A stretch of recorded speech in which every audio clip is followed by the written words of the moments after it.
Shalom saudara-saudara yang dikasihi oleh Tuhan, kita masih mengingat apa yang dikatakan oleh Rasul Paulus. Dia katakan, karena kasih karunia Allah, aku ada sebagaimana aku ada. Saudara, biarlah hidup kita harusnya sebagaimana kita ada di dalam Tuhan. Demikianlah kehidupan kita setiap hari. Itulah menjadi orang Kristen yang mempunyai dedikasi dan integritas. Itulah yang berkenan kepada Tuhan. Salam jumpa dalam program Tuhan adalah Gembalaku. Saudara, ada kalanya ada orang-orang Kristen yang tanpa sadar telah melepaskan kerohanian dari kehidupannya sehari-hari. Seakan-akan kerohanian yang baik tidak ada hubungannya dengan perilaku dan sikap orang Kristen kepada lingkungannya. Sehingga kita dapat menemukan ada orang Kristen yang mungkin bicaranya sangat-sangat rohani, tetapi hidupnya bertolak belakang dari seluruh ucapan yang dia katakan. Saudara, hidup bagi Tuhan bukan kehidupan yang diawang-awang, tetapi harus membumi kepada lingkungan di mana kita berkehidupan. Salah satunya di dalam kehidupan kita bergereja. Saudara, inilah pesan yang penting dari surat Roma. Saudara, bahwa kita dibenarkan oleh iman di dalam Yesus Kristus, tidaklah membenarkan kita sebagai orang Kristen untuk hidup tidak benar sebagai orang percaya di tengah dunia ini. Saudara, mari kita membaca Roma pasal 12 ayat 9 sampai ke 13. Hendaklah kasih itu jangan pura-pura. Jauhilah yang jahat dan lakukanlah yang baik. Hendaklah kamu saling mengasihi sebagai saudara dan saling mendahului dalam hormat. Janganlah hendaknya kerajinanmu kendor. Biarlah rohmu menyala-nyala dan layanilah Tuhan. Bersukacitalah dalam pengharapan, sabarlah dalam kesesakan, dan bertekunlah dalam doa. Bantulah dalam kekurangan orang-orang kudus, dan usahakanlah dirimu untuk selalu memberi tumpangan. Saudara yang dikasihi oleh Tuhan, persembahan secara total diri kita kepada Tuhan terekspresikan ketika praktek kehidupan Kristen kita adalah mempraktekkan apa yang telah Tuhan kerjakan di dalam kehidupan kita melalui Yesus Kristus. Saudara, orang percaya harus merefleksikan keindahan Tuhan di dalam kehidupannya sehari-hari, di lingkungan mana kita ada. Saudara, apakah pesan firman Tuhan bagi kita hari ini? Yang pertama, saudara, kasih itu tidak boleh bersandiwara. Karena kasih harus ada kenyataannya atau real. Saudara, inilah yang dikatakan oleh firman Tuhan kepada kita. Hendaklah kasih itu jangan pura-pura. Jauhilah yang jahat dan lakukanlah yang baik. Hendaklah kamu saling mengasihi sebagai saudara dan saling mendahului dalam memberi hormat. Ayat 13. Bantulah dalam kekurangan orang-orang kudus dan usahakanlah dirimu untuk selalu memberikan tumpangan. Saudara yang terkasih di dalam Tuhan, implementasi daripada iman adalah kasih. Saudara, orang yang beriman, kenyataan iman itu kepada orang lain adalah kasih. Karena iman itu nyata prakteknya di dalam kasih. Namun saudara, kita mengetahui bahwa mengasihi bukan sesuatu yang mudah.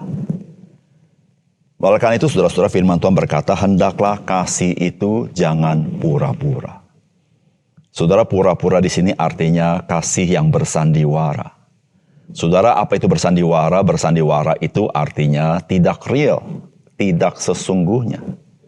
Saudara, kasih yang Alkitab ajarkan kepada kita adalah kasih yang nyata. Mengapa saya katakan demikian? Karena kita mengenal seluruh dunia yang percaya Allah itu ada, percaya bahwa Allah itu Maha Kasih. Tetapi Alkitab memberitahukan kepada kita, Allah yang Maha Kasih itu menyatakan kasih-Nya kepada kita dengan perbuatan Dia. Ketika Dia memberikan anak yang tunggal, Yesus Kristus, untuk menanggung dosa kita di atas kayu salib. Saudara, itulah yang harus diimplementasikan oleh orang percaya. Sebagaimana Tuhan kita yang kita percaya, demikianlah kita harus menghidupi apa yang Dia lakukan. Oleh karena itu, saudara, kasih itu jangan pura-pura. Di situ, saudara-saudara, firman Tuhan ingin memberikan penekanan, kenyataan engkau sedang mengasihi, yaitu engkau tidak berbuat jahat, tetapi engkau melakukan yang baik. Engkau mengasihi saudara dan saling dahulu menghormati orang lain. Saudara, itulah implementasi kasih. Artinya, kalau engkau berkata engkau mengasihi, maka orang lain harus merasakan bagaimana engkau mengasihi. Rasul Paulus hari ini sedang berbicara bagaimana kasih kita kepada gereja Tuhan. Saudara, kasih persaudaraan itu yang harus dibangun. Kasih mesra satu sama lain, turut merasakan kelemahan orang lain, turut merasakan kesusahan orang lain. Bersuka cita dengan orang bersuka cita, tapi turut sedih dengan orang yang bersedih hati. Saudara, bahkan Alkitab mengajarkan saudara, bantulah dalam kekurangan orang-orang kudus. Usahakanlah dirimu untuk selalu memberikan tumpangan. Saudara yang kasih dalam Tuhan, orang-orang percaya tidak selalu lancar hidupnya. Ada kalanya kesulitan menerpa dia. Saudara, kasih harus ada kenyataannya, saudara. Sebagai saudara seiman, sebagai gereja Tuhan, saudara, kita menyatakan saling membantu satu sama lain. Saudara, itu ekspresi kasih, saudara. Saudara, pada zaman dahulu, saudara, orang-orang dalam perjalanan ke pelbagai kota, ke kota yang lain, saudara, tidak ada jaminan mereka mempunyai tempat penginapan. Dan ada kalanya, saudara-saudara, tempat penginapan yang mereka bisa sewa, saudara, itu banyak sekali kegelapan-kegelapan atau kehidupan gelap di sana, saudara-saudara, sehingga sangat-sangat bisa mencelakakan orang tersebut. Disitulah, saudara, orang-orang percaya di setiap kota diajarkan bagaimana memberikan tumpangan kepada orang-orang kudus dan orang-orang lain. Sehingga mereka pun ada ketenangan hidup, ada kesaksian hidup orang-orang percaya. Saudara yang kasih dalam Tuhan, kehadiran orang percaya sungguh-sungguh adalah kehadiran terang Tuhan di tengah dunia ini. Alkitab berkata, kamu adalah terang dunia. Bagaimana kita menjadi terang dunia? Kita menyatakan kebaikan Tuhan. Saudara, menyatakan kebaikan Tuhan, itulah hidup di dalam kasih. Menyatakan kebaikan Tuhan, itulah kasih yang tidak pura-pura. Saudara, mari kita introspeksi diri. Apakah saya sudah mengejawantahkan kasih itu dalam hidup kita? Sehingga orang lain bisa merasakan betapa Tuhan mengasihi mereka. Yang kedua, saudara, salah satu hal yang Tuhan berkenan atas pelayanan kita kepadanya adalah kita melayani dengan antusias. Saudara, Alkitab berkata begini, janganlah hendaknya kerajinanmu kendor, biarlah rohmu menyala-nyala, dan layanilah Tuhan. Bersukacitalah dalam pengharapan, sabarlah dalam kesesakan, dan bertekunlah dalam doa. Saudara, nasihat firman Tuhan hari ini perlu kita camkan baik-baik. Yaitu dikatakan, janganlah hendaknya kerajinanmu kendor. Saudara, artinya apa, saudara? Supaya engkau dan saya jangan menjadi lesu, tapi engkau tetap antusias dalam hidup ini. Dan antusias untuk melayani Tuhan. Dan saudara, dikatakan, biarlah rohmu menyala-nyala. Saudara, untuk kita memiliki antusiasme dalam melayani Tuhan, saudara, ini pekerjaan Roh Kudus dalam hidup kita. Saudara, tanpa pekerjaan Roh Kudus, kita semakin hari semakin lesu, tidak berdaya, semakin malas, semakin tidak semangat. Saudara, ingatlah satu hal. Bukan sekedar engkau melayani Tuhan, maka Tuhan senang dengan kita. Tetapi bagaimana engkau melayani Dia, bagaimana sikap hatimu, bagaimana sikapmu ketika engkau melayani Tuhan, itu sangat menentukan apakah engkau melayani dengan senang hati, Apakah Tuhan senang dengan sikapmu ketika engkau melayani? Saudara, sikap melayani dengan bersungut-sungut, sikap melayani dengan komplain, sikap melayani dengan bermalas-malasan. Saudara, itu bukan pelayanan yang berkenan kepada Tuhan. Saudara, pelayanan yang berkenan kepada Tuhan ketika engkau dan saya hatinya berkobar-kobar ketika melayani Tuhan. Itu menunjukkan apa, saudara? Engkau senang melayani Tuhan. Saudara, jika engkau banyak komplain, engkau banyak keluhan, artinya apa? Engkau tidak senang melayani Tuhan. Saudara, jika engkau tidak senang, bagaimana Tuhan senang dengan pelayananmu? Oleh karena itu, saudara-saudara, firman Tuhan mengajar kepada kita, janganlah hendaknya kerajinanmu kendor. Biarlah rohmu menyala-nyala, layanilah Tuhan. Nah, saudara, bagaimana kita melayani Tuhan seperti ini? Situasi hidup kita selalu berubah. Kita tidak selalu berada di atas dalam keadaan lancar. Seringkali ada banyak kesulitan yang kita hadapi. Saudara, berapa banyak orang Kristen di dalam pelayanan menjadi kendor? Kenapa? Ada banyak badai yang menerpa hidupnya. Disitulah, saudara-saudara, firman Tuhan mengajar kepada kita. Kita harus bersuka cita dalam pengharapan. Mungkin di tengah dunia ini, di dalam situasi sulit, kita sulit menjadi bersuka cita. Tetapi sukacita orang percaya adalah dalam pengharapan. Pengharapan apa, saudara? Yaitu pengharapan bahwa Tuhan Yesus satu kali akan datang kembali. Saudara, ketika kita ingat, Dia dalam seketika bisa datang, maka kita ada sukacita.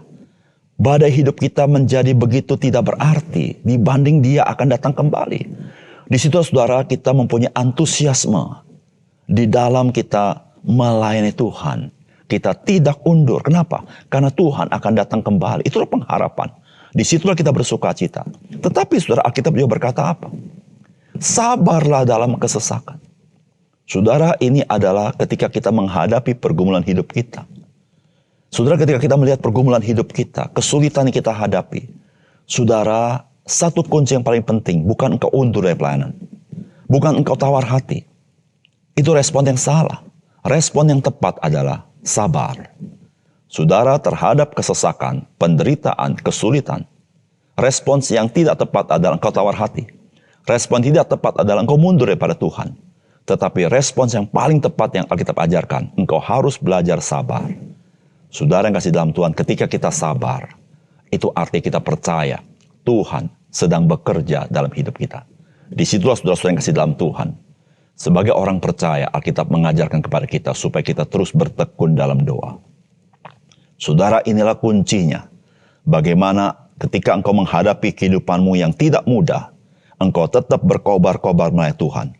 Yaitu engkau harus menjadi orang-orang percaya yang tahu berdoa.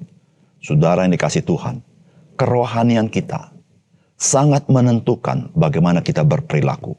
Karena kerohanian kita berkaitan erat dengan kehidupan kita. Tidak terpisahkan. Saudara, janganlah kita memisahkan kerohanian dengan praktek hidup kita sehari-hari. Karena Tuhan, Dia Tuhan untuk kehidupan kita sehari-hari. Bukan saja Tuhan di dalam ibadah. Bukan hanya Tuhan ketika membaca Alkitab. Tetapi Dia Tuhan dalam seluruh kehidupan kita. Mari kita berdoa. Bapa surga, terima kasih untuk kebenaran firman-Mu. Biar firman-Mu sekali lagi meneguhkan kami bahwa iman itu berbuah kasih. Sehingga ya Tuhan, orang lain mungkin tidak melihat iman kami yang berada di sanubari kami. Tetapi mereka melihat buah daripada iman itu, yaitu kasih. Mungkin mereka tidak melihat dogma-dogma yang kami pegang. Tapi mereka melihat kenyataan kasih Tuhan yang hidup dalam hidup kami. Ya Tuhan, bantu kami supaya kami sungguh-sungguh menyadari tanpa kami bersekutu dengan Engkau, kami tidak sanggup mengasihi. Tetapi tolong kami ya Tuhan, supaya kami menjadi orang-orang Kristen yang berkobar-kobar dalam Tuhan. Kenapa? Karena Tuhanlah yang menolong kami. Tuhanlah yang meneguhkan kami. Tuhanlah yang memberikan kasih-Mu kepada kami. Sehingga kami dikuatkan dalam kehidupan kami. Ya Tuhan, satu alasan saja kami berkobar-kobar. Karena Engkau ya Tuhan yang mengasihi kami. Terima kasih Tuhan. Dalam nama Tuhan Yesus kami berdoa. Amin.